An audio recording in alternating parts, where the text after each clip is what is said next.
Take us through where our reporting is, what we know about the sorts of proposals the Republicans are considering to replace Obamacare. So, emphasizing that these are still under development, and right now, we know that they're tweaking the legislation, going back and forth with the Congressional Budget Office to figure out how much this is going to cost and how many people it's going to cover.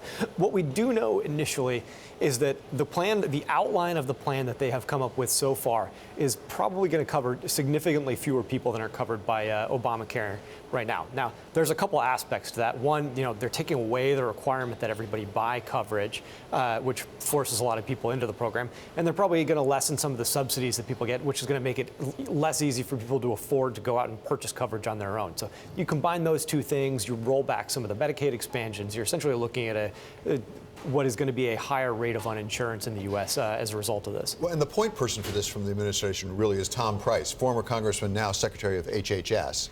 He has had a proposal floated in Congress more than once about what should be done to Obamacare, and he makes a distinction between universal access and universal coverage. Right. That seems to be the distinction that Republicans are really weighing on. The idea that, hey, we're going to create a plan where everyone will have access to health insurance if they choose to buy it.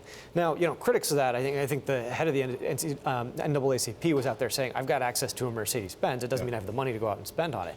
And it's a very fair criticism. I mean, if healthcare insurance is too expensive, if it's out of reach, if you can't get, if for one reason or another, you might have access to it, but you're not using it. It's not going to matter if you get sick or anything like that. And so I think that's a kind of key distinction here. The Republican argument is, hey, it's a free country. You can do what you want. I think Mike Burgess, one of the senior members of the Energy and Commerce Committee on the Republican side, was saying more people who aren't covered by insurance under Obamacare, that means more liberty in this country. So there is an attitude here that, you have the right to go out and not have insurance. And, for whether or not that's good for the healthcare system, you can have a lot of arguments about. But their argument is that, access, not coverage.